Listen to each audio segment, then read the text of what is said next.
Muy buenos días, muy buenas tardes, muy buenas noches.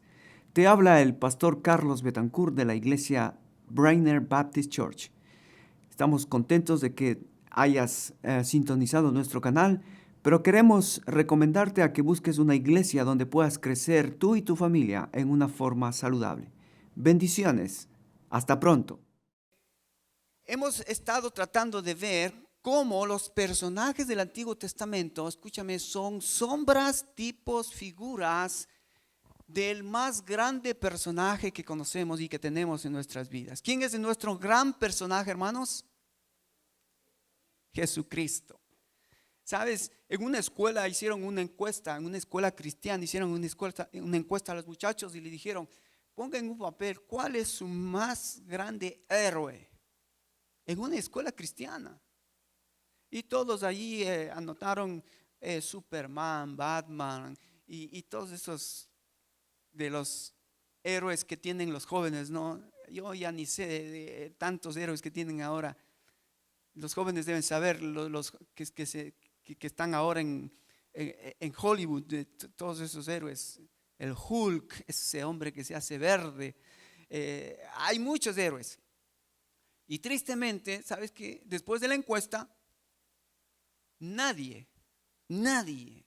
puso, ¿puedes ayudarme a repartir a todos los varones y a las hermanas que están aquí? Nadie puso que el gran héroe de la vida de un hijo de Dios es Jesús. Qué triste, qué triste. Pero entonces en esta mañana yo quiero que el Espíritu Santo nos ayude. ¿Sabes qué? Juan capítulo 16, uno de los papeles que el Espíritu Santo vino a hacer es engrandecer al Hijo, glorificar al Hijo. Y eso es lo que queremos hacer a través de mostrar los personajes, que los personajes nos hagan más grande al Hijo de Dios, Jesucristo, el más grande.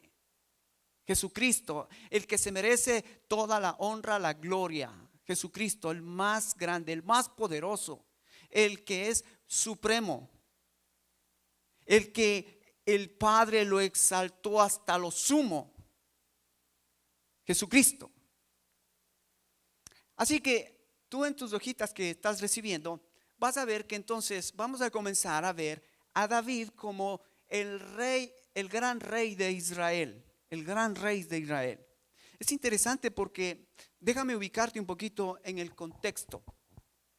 Hay tres etapas interesantes que tenemos que notar en la vida de David. ¿Cuáles son esas tres etapas? La primera es una etapa de los jueces. Seguramente tú has escuchado en la Biblia el libro de los jueces. ¿Sí has escuchado? ¿Sí? ¿Qué juez te recuerda? A ver, alguien que se ha escuchado el libro de los jueces debe recordar un juez. ¿Un juez? Sansón. Bueno, ahí están en el libro de los jueces. Dios levantó jueces para que reinara Israel. Entonces, cada vez que Dios levantaba un juez, el pueblo estaba bien. Moría el juez, el pueblo volvía al pecado. Moría el juez, levantaba a Dios otro juez. Entonces el periodo de los jueces es un periodo bien triste porque termina el libro de jueces diciendo, y el juez murió y cada uno hacía lo que bien le parecía. Parece más o menos como nuestros tiempos, ¿no? En la iglesia del Señor Jesucristo, desgraciadamente, cuando no nos sometemos a la cabeza, cuando Jesucristo no es el rey de mi vida, entonces ¿qué pasa? Que hacemos lo que bien nos parece. Por eso es que es triste que en las iglesias hay mucha división, porque uno piensa de una manera, otro piensa de otra manera, pero no estamos todos sujetos. ¿Qué piensa la cabeza? ¿Qué piensa el rey? Eso es lo que importa. No es lo que importa lo que le importa al pastor, lo que le importa al diácono, lo que le importa al anciano, lo que le importa al hermano, a la hermana. No. ¿Qué le importa al rey? ¿Qué le importa a la cabeza? Pero jueces era esa época donde moría el rey, moría el juez y cada uno hacía lo que bien le parecía. Qué triste. Y esa era una época teocrática porque era Dios levantando jueces. Era Dios levantando jueces. Pero después es interesante porque aquí hay algo que ustedes deben notar y es bien difícil de entender esto, pero está en la Biblia que dice que el pueblo pidió un rey. Que el pueblo quiso tener un rey como todas las demás naciones. Y yo digo, ¿cómo? El pueblo pide un rey y Dios les da un rey. Wow. Dios le dice a Samuel, le dice, Samuel, no te preocupes, no te han desechado a ti, a mí me han desechado. Wow. Y yo te digo que honestamente, como hombre, como humano, eso es bien difícil de entender. ¿Cómo Dios permitió que el pueblo pida un rey sacándole a Dios del gobierno del pueblo? ¿Cómo puede ser eso? Pero aquí hay una enseñanza tremenda, que Dios puede permitir cosas que no necesariamente es la voluntad de Dios. Wow, esto es tremendo. Dios puede permitir cosas que no necesariamente es la voluntad de Dios. Él permite por su pura gracia, por su pura misericordia y por su sabiduría y soberanía que las cosas sucedan, pero hay cosas que, hermanos, no necesariamente son la voluntad de Dios. Y te voy a decir algo. Tú puedes tomar decisiones y decir a tu esposa, decir a tu esposo, decir a tus hijos, decir al pastor, no, es que esta es la voluntad de Dios. Ok, muy bien, si esa es la voluntad de Dios, si es de Dios, permanecerá. Pero si no es de Dios, entonces el tiempo lo va a decir. Y ese fue el caso del rey Saúl. El pueblo pidió un rey. Y dijo Dios, ok, si quieren un rey Samuel, si quiere el pueblo un rey, dales un rey. Y entonces viene la época, la segunda época, la primera época de los jueces, la que viene es la época de la monarquía. ¿Qué significa esta palabra monarquía? Que comienzan los reyes, los monarcas. Entonces aquí hay una época interesante de 3 reyes que resaltan en la Biblia, que vale la pena que nosotros estudiemos de estos reyes. Uno de ellos es David. Entonces primero Saúl como primer rey, luego David y después su hijo Salomón. Repite conmigo: Saúl, David, Salomón. Esta es la época de la monarquía. Repite conmigo: monarquía. Ok, ¿por qué te digo esto? Porque es importante que tú entiendas que, y no te pierdas en la Biblia, porque mira, primera y segunda de Samuel, primera y segunda de Reyes, va a hablar de este periodo de la monarquía, monárquico del rey Saúl, del rey David y del rey Salomón. Entonces, cuando tú leas la Biblia, ya vas a ver de qué está tratando esas historias. En la época de la monarquía hay 3 reyes, y entonces, primera de Samuel, segunda de Samuel, primera de Reyes, segunda de Reyes, habla de este periodo, Y luego, primera y segunda de Crónicas es un resumen de toda esta época.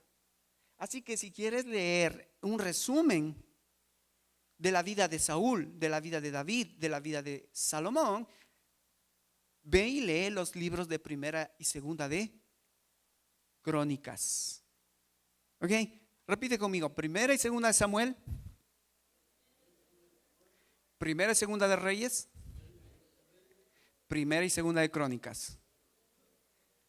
Te voy diciendo esto para que te vayas familiarizando con estos nombres en la Biblia, para que tú puedas tener mayor accesibilidad cuando estás leyendo y entender, ya estamos en qué historia estamos, de Samuel, de Saúl, de David o de Salomón. Entonces, tenemos la época de los jueces, la época monárquica. Después viene otra época que es muy triste en la vida de Israel, que es el exilio. Repite conmigo: exilio. Exilio. ¿Qué significa el exilio? ¿Qué significa el exilio, hermanos? ¿Alguien sabe? El exilio, ¿no? Cuando Dios tiene que disciplinar a Israel y enviarlos ¿a dónde?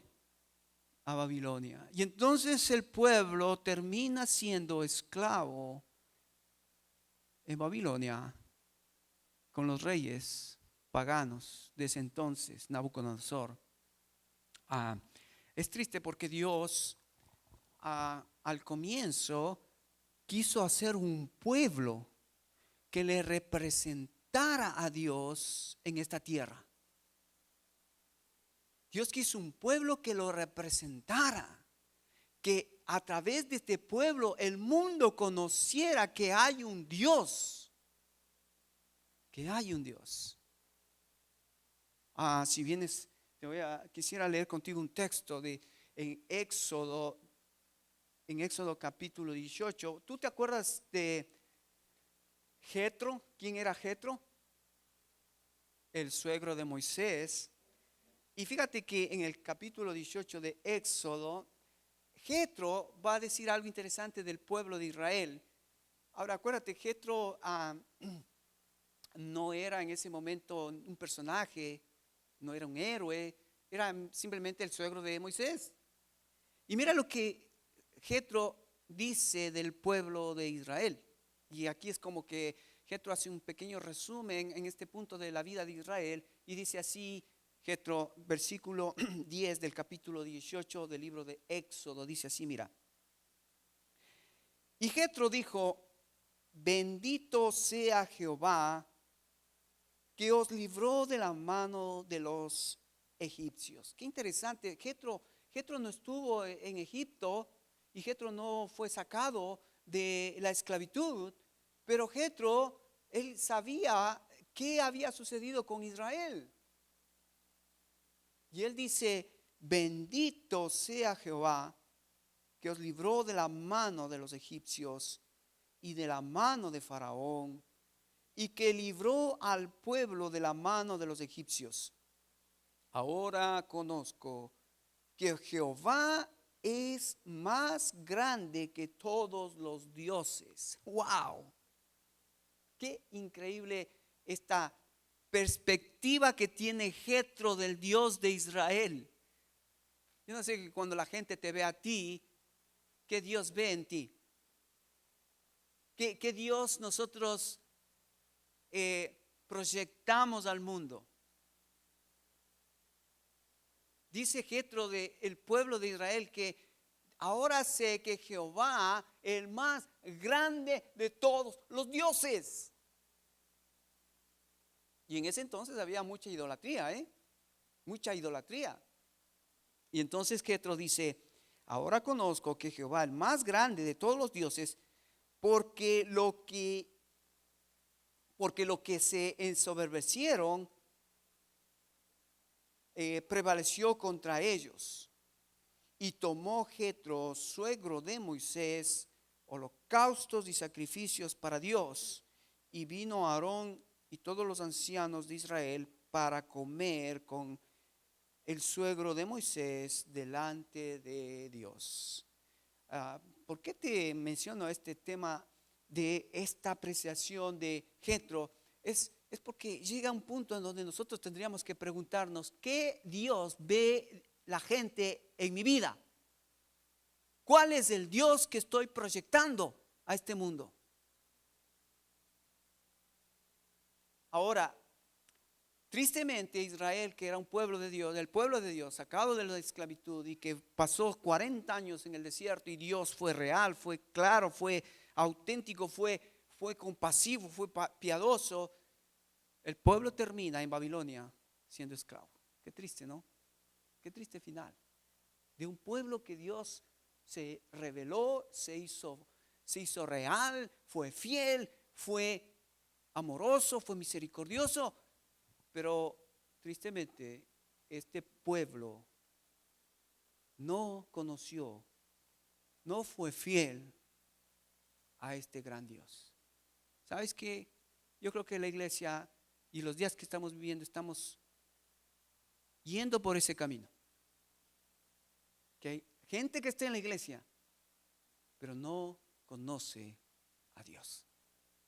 No le conoce el poder del gran Dios que te sacó de las tinieblas a la luz admirable, que te sacó de las tinieblas al reino de su amado Hijo. Ese gran Dios que hizo un milagro para que tú y yo podamos renacer a una nueva vida en Cristo Jesús. Lo que para los judíos fue cruzar el mar Rojo en ese entonces y ver el poder de Dios, para el cristiano es aquel acontecimiento maravilloso de que Jesucristo tuvo que ir a la tumba y la tumba no lo pudo retener y Él resucitó de entre los muertos. Ahora está vivo, sentado a la diestra de Dios Padre, y Él un día vendrá a juzgar a su iglesia y al mundo entero. Ese es el gran acontecimiento que el cristiano proclama ahora. Él vive. Pero algunos cristianos parece que más bien se apoderan de un temor, de un miedo, de que, no, conmigo no cuenten. Conmigo, ¿saben contar? No cuenten. Conmigo, yo voy a estar quietito, calladito en mi casa sin hacer ruido. No, de eso no se trata el cristianismo, mi querido. El cristianismo se trata de que des a conocer al Dios que te salvó. El cristianismo consiste en que tú te sometas al Rey que vino a demostrarte que puedes confiar en Él. El cristianismo consiste en que camines teniendo una relación personal con el Cristo resucitado. Entonces, ya ahí vemos jueces, vemos la monarquía, vemos el exilio. Y entonces en la mitad está David, el gran rey David. El gran rey David. Ahora, déjame decirte un poquito más del trasfondo, porque ¿cómo aparece David? ¿Cómo es que aparece en el escenario David? Yo quiero que vengas conmigo a 1 Samuel. ¿Te acuerdas que te dije que la vida de Saúl, la vida de David, la vida de Salomón están en los libros de 1 y 2 Samuel, 1 y 2 de Reyes? Y entonces vamos a ir al primer libro de Samuel. Te voy a mostrar algo que vale la pena que podamos mirarlo de inicio, porque así como en el libro de Jueces termina el pueblo haciendo lo que bien le parece, antes de David hay dos profetas que tristemente tienen un ministerio muy pobre, bueno, un ministerio muy grande, muy bueno, impactante en ese momento, pero fíjate qué triste escuchar estas palabras de los profetas. 1 Samuel capítulo 1, mira lo que dice en el capítulo 1, versículo 1.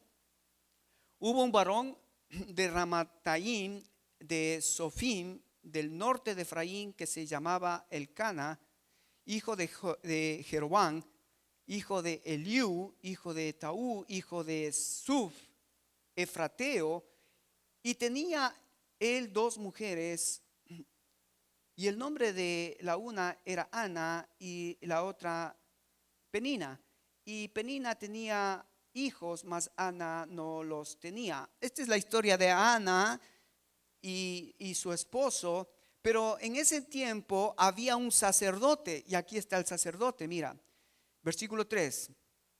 Y todos los años aquel varón subía de su ciudad para adorar y ofrecer sacrificio a Jehová de los ejércitos en Silo, donde estaban dos hijos de Elí, Ofni y Finis, sacerdotes de Jehová.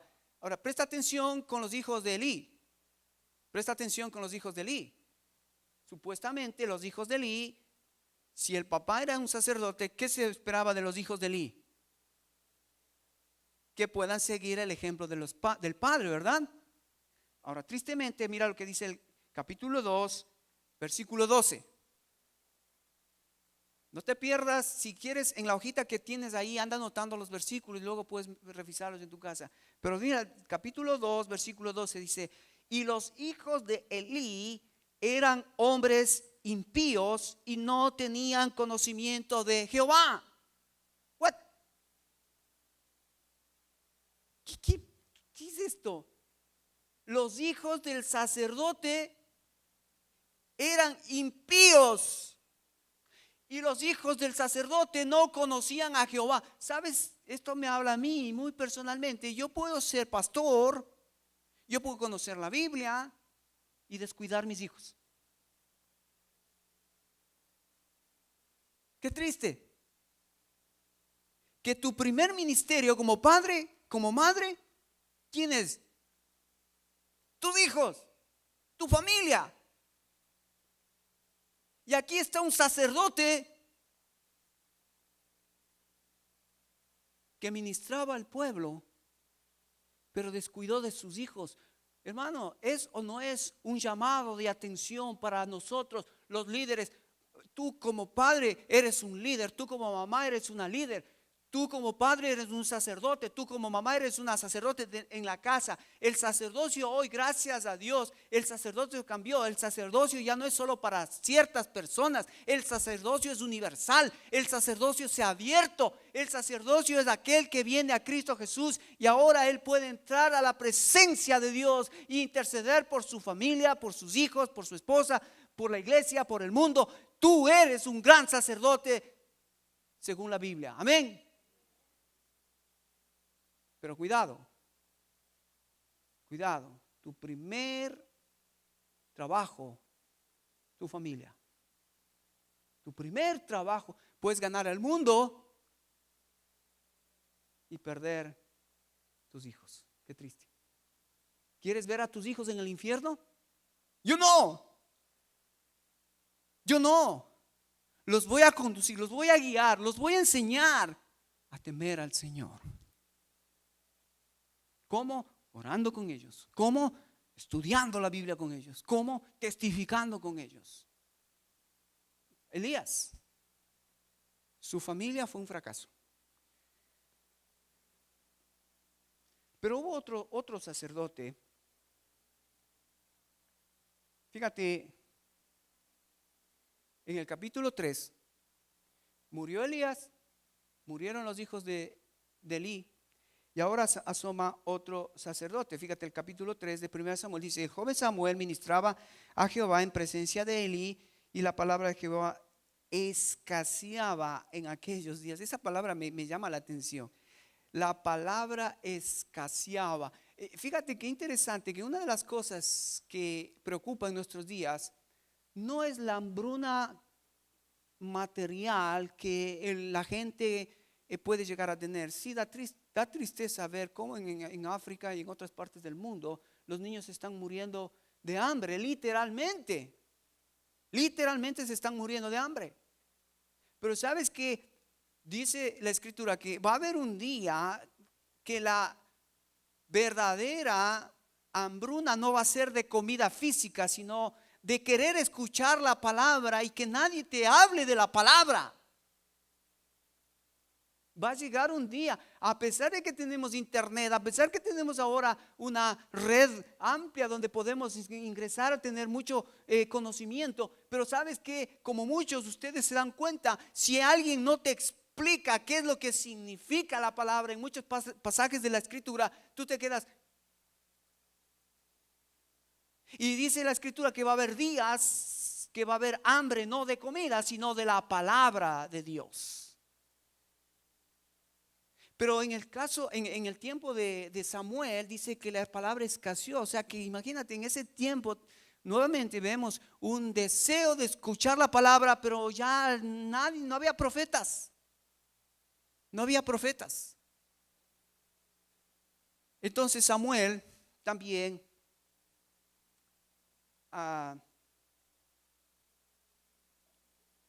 tenía hijos. Y mira lo que pasa con sus hijos en el versículo 11. Y Jehová dijo a Samuel: he aquí, haré hoy una cosa en Israel, que a quien oyere le retiñerán ambos oídos. Wow, eso es interesante escuchar en la escritura.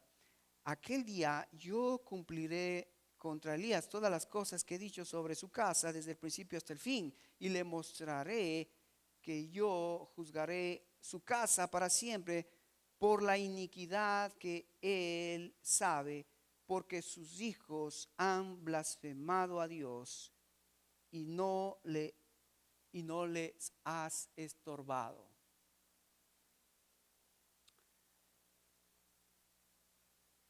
La Biblia es clara. Había un profeta que él tenía la responsabilidad del pueblo, pero también tenía la responsabilidad de su familia, y él no los estorbó. Él no hizo nada por los hijos de Elí. Vamos a 2 de Samuel capítulo 2. 2 de Samuel capítulo 2.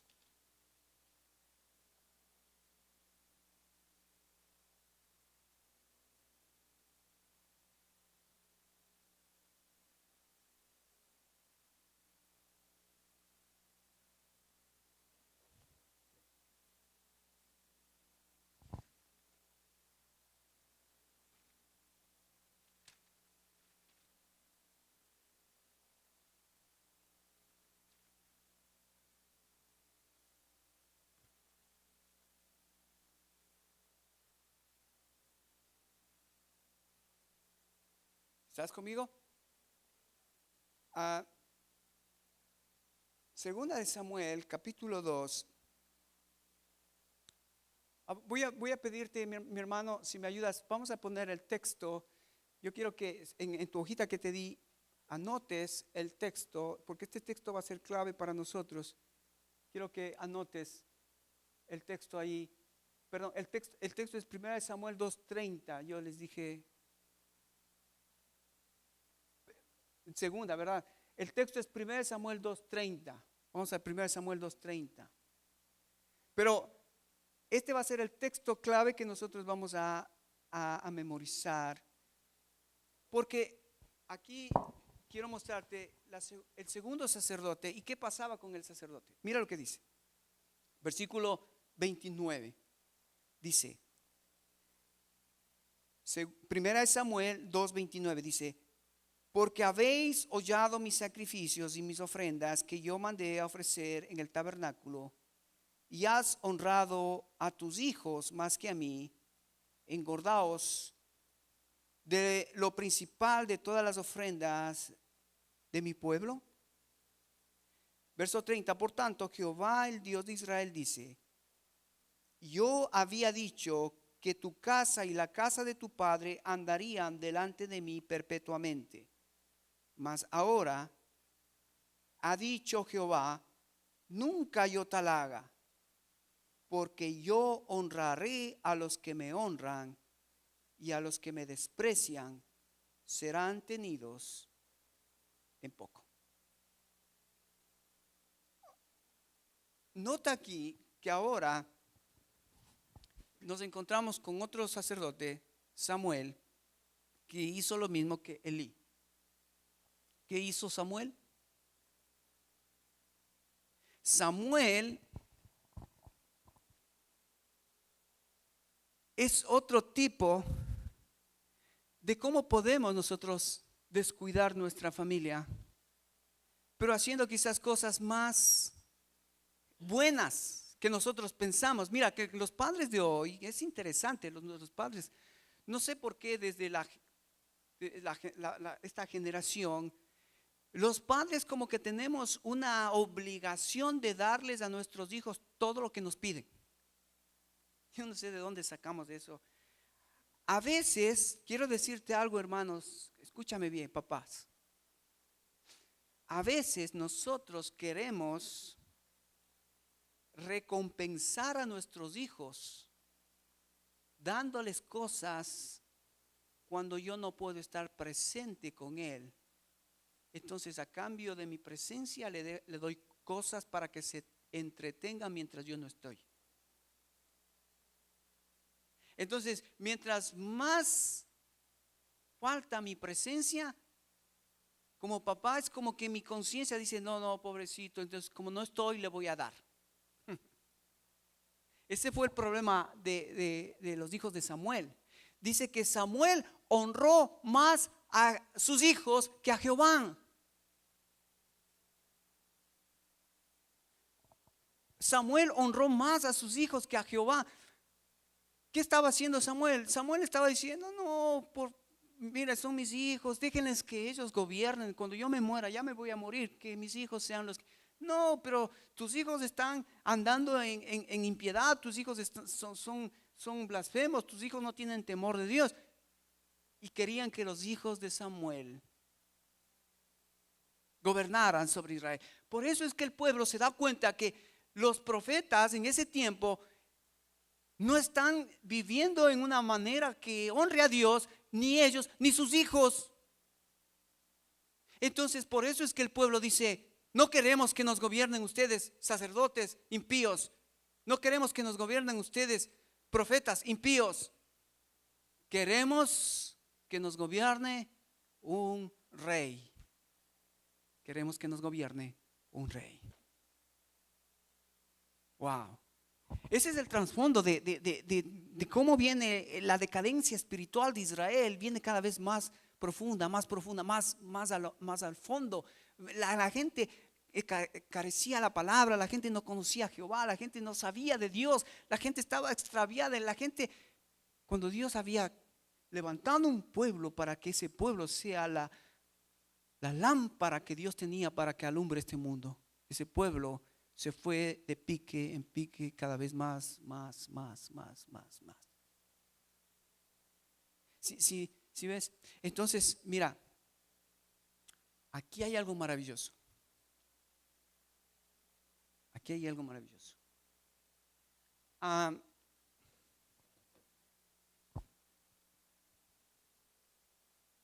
Segunda de Crónicas, no busques, te voy a leer. Segunda de Crónicas, capítulo 16, verso 9, dice así, mira.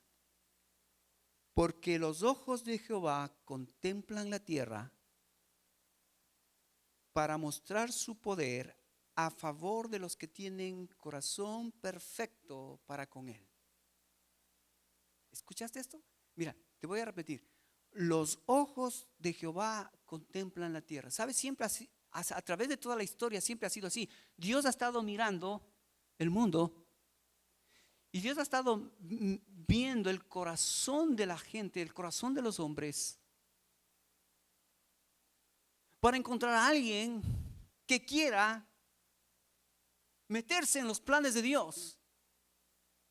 Para aquellos que quieran aceptar la invitación que Dios les hacía. Cuando vino Jesucristo hizo exactamente lo mismo. Él dijo, si alguno quiere venir en pos de mí. Hizo la invitación. ¿Ustedes quieren venir? ¿Ustedes quieren seguirme? Mirando hombres y mujeres, él los llamaba, vengan, síganme, vengan. Dios ha estado siempre haciendo eso desde el Génesis hasta nuestros días y lo hará hasta el fin, buscando hombres y mujeres conforme al corazón de Él. Jehová, sus ojos mirando quién es el hombre, quién es la mujer que quiere en temor a Él, a unirse a sus planes y a sus propósitos. Obviamente Samuel, tristemente, que era el sacerdote, honró más a sus hijos que a Dios. En otras palabras, para él era más importante sus hijos que Dios. Si sabes lo que es cuando tú pones algo que reemplaza a Dios, ¿qué es eso? Ídolo. Y a veces podemos nosotros poner nuestros hijos como ídolos, porque ellos son más importantes que nuestro propio Dios. Cuidado hagas ese intercambio fatal, poner a tus hijos en vez de a Dios. Yo le he dicho a mi esposa siempre, y gracias a Dios por mi esposa, porque ese es el termómetro de mi espiritualidad. Yo le he dicho a mi esposa, primero Jesús, después tú. Y gracias a Dios que ella está de acuerdo conmigo, porque si Jesús no es primero en mi vida, ella es la primera en ser perjudicada.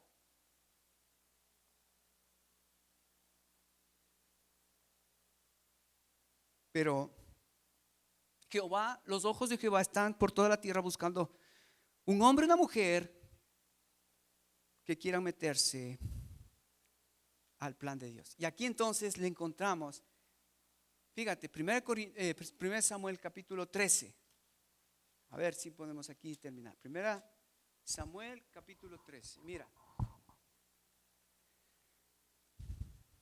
Ya hemos visto entonces cómo Elí tuvo hijos malos, Samuel tuvo hijos malos, honrando más a los hijos que a Dios, hijos perversos, no conocían a Jehová, sacerdotes malos, hijos malos, el pueblo pidió un rey, el rey fue dado, Saúl fue otro desastre.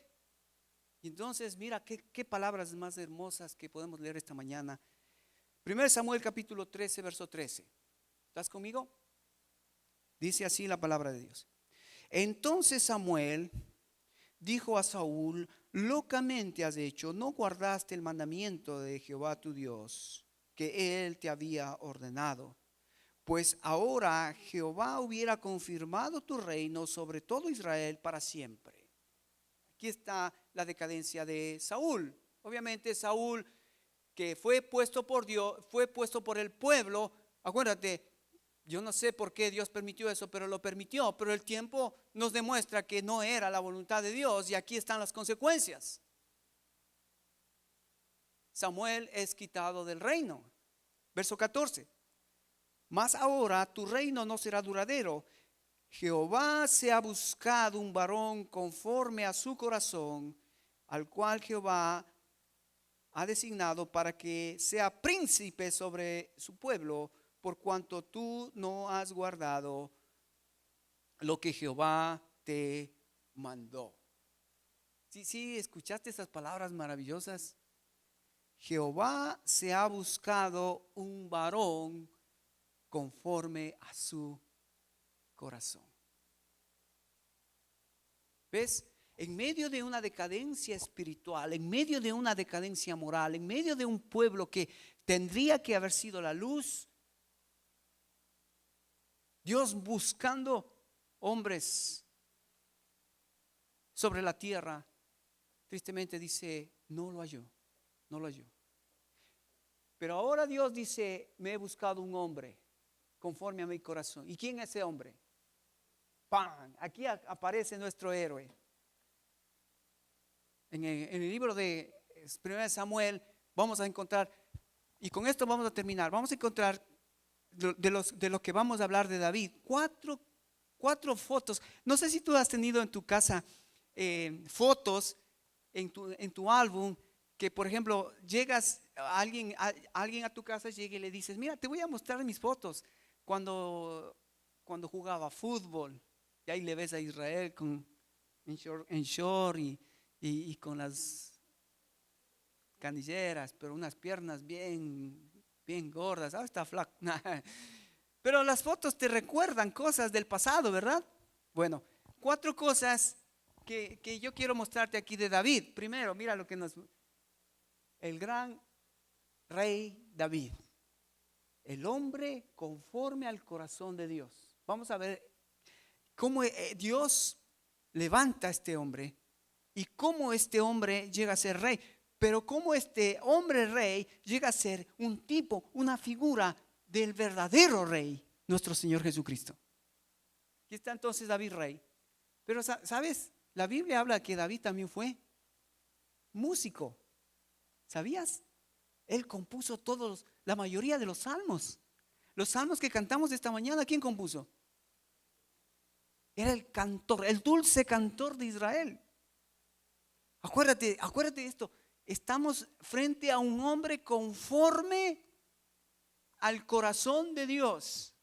Ok, entonces David, el cantor, vamos a verle cómo era esa etapa, cómo era esa parte de la vida de David. Segundo,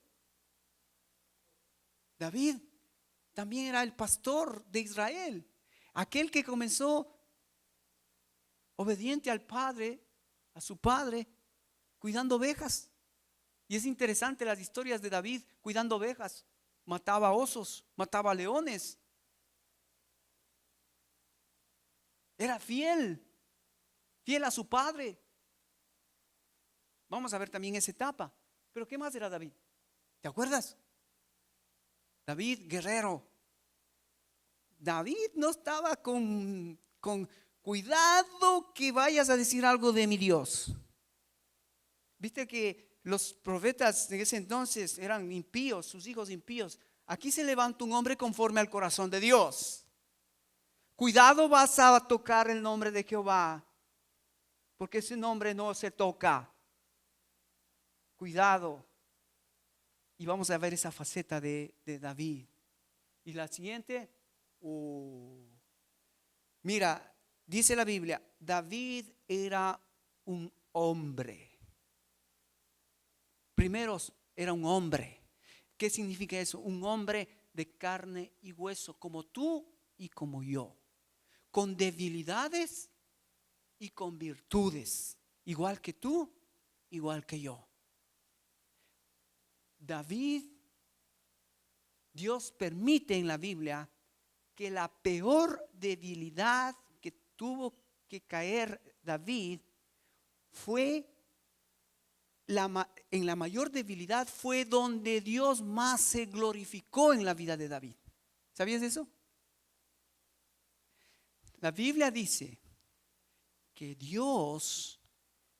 que el poder de Dios se perfecciona ¿dónde? En tu debilidad. Yo no sé por qué a veces no entendemos esto, que a veces queremos nosotros tener éxito para glorificar a Dios.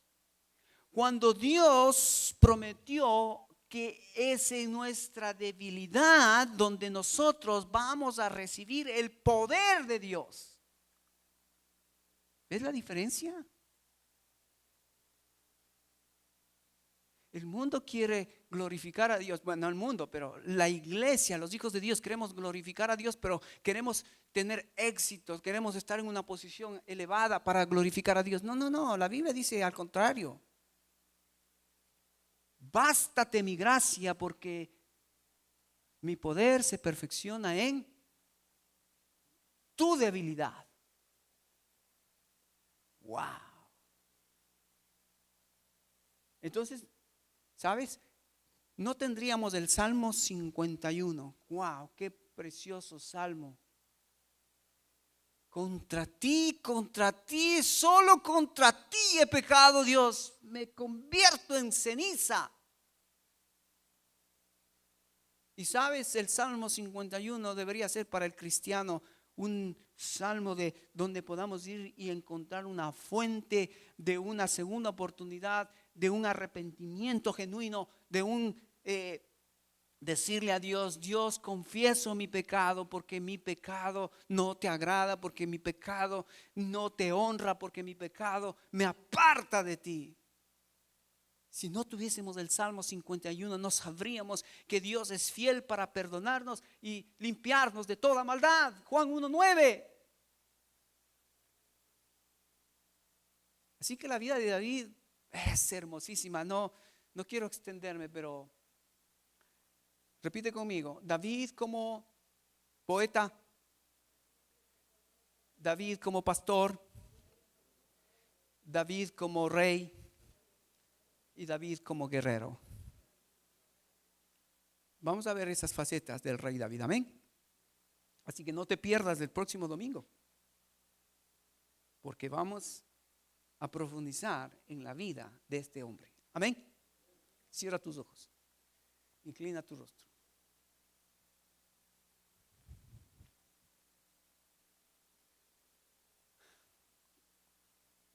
Querido Padre, gracias por dejarnos en tu palabra estas historias para que no nos olvidemos de ti, para que no caigamos en los mismos pecados, en los mismos errores que tu pueblo cayó. Gracias por la historia que está en tu palabra, porque son ventanas, cuadros que podemos mirar para no volver a cometer la misma equivocación, el mismo error. Señor, gracias por tu Hijo Jesucristo, que Él fue el hombre conforme al corazón tuyo, perfecto, inmaculado, santo, el único que, según tu palabra, dice que en Él tú tienes contentamiento. Y a Él debemos oír, al héroe de héroes, Jesucristo. Pero gracias por dejarnos hombres que nos enseñan cómo hacerlo, como David.